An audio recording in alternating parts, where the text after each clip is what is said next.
आज काम शुरू करा और 10 दिन बाद मालामाल हो गए। ऐसा बहुत कम होता है। किसी भी काम को सफल होने में समय लगता है और उस समय काम आता है हमारा धैर्य। तो चलिए इसे एक कहानी के जरिए समझने की कोशिश करते हैं। अगर इस कहानी को समझ लेते हैं तो आप भी एक ना एक दिन सफल जरूर होंगे। एक बार की बात है, गौतम बुद्ध अपने कुछ शिष्यों को साथ लेकर प्रवचन देने के लिए एक राज्य से दूसरे राज्य की तरफ जा रहे थे। सफर बहुत लंबा था तो वो अपने साथ पहले ही खाने पीने की सभी चीजें लेकर चले। सफर के दौरान उनको एक गांव मिला जो कि पूरी तरह से खाली था।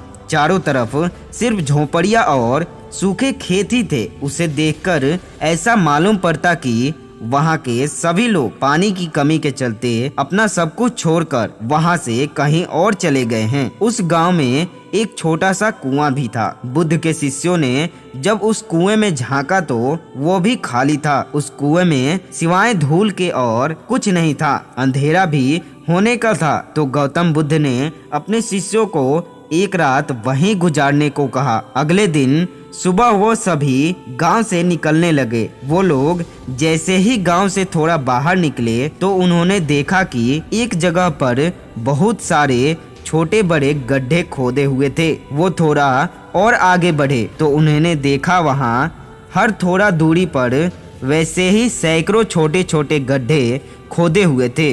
गौतम बुद्ध भी ये सब देखकर, लेकिन वो इस बारे में कुछ नहीं बोल रहे थे। उनके शिष्यों के मन में ये सवाल आने लगा कि आखिर यहाँ इतने सारे गड्ढे क्यों बनाए हुए हैं? ऐसा करने की क्या वजह हो सकती है? अपने मन को शांत करने के लिए एक शिष्य ने अंततः गौतम बुद्ध से वहाँ बने गड्ढे के बारे में पूछ ही लिया।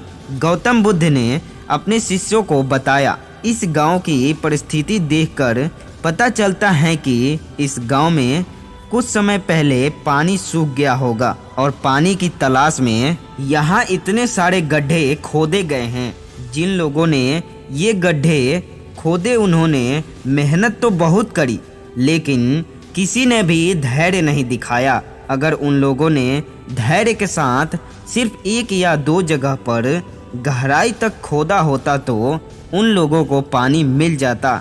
लेकिन वो लोग थोड़ा थोड़ा खोदते रहे और जब पानी नहीं निकला तो दूसरी जगह खोदने लग गए। इस तरह उन्हें कहीं पर भी पानी नहीं मिला और उन्हें इस जगह को छोड़कर जाना पड़ा। इस बात को आगे बढ़ाते हुए गौतम बुद्ध ने अपने शिष्यों को समझाया कि किसी भी काम में सफल होने के लिए हमें सिर्फ मेहनत ही नहीं करनी होती, बल्कि कई बार धैर्य रखकर उस काम को करते रहना होता है। जब मेहनत से सफलता नहीं मिलती तो धैर्य काम आता है। जिस व्यक्ति के अंदर धैर्य होता है वो सफलता भी पाता है। असफल होने पर बार बार अपने कार्यों को बदलते रहना हमें सफलता से और दूर कर देता है। इसलिए किसी भी काम में अगर आप बहुत मेहनत करते हैं लेकिन सफल नहीं हो पाते हो तो थोड़ा धैर्य रखें। जिस तरह बगुला मछली की तलाश में धैर्य के साथ खड़ा रहता है, उसी तरह हमें भी मेहनत और धैर्य के साथ अपने काम करते रहना बहुत ज़रूरी है। अगर आपका काम और लक्ष्य सही होगा तो सफलता ज़रूर मिलेगी। छोटी छोटी कहानियाँ बड़ी बड़ी सीख। तो देखते रहिए LMC मंजीत। मिलते हैं एक और नई कहानी के साथ। तब तक के लिए धन्यवाद।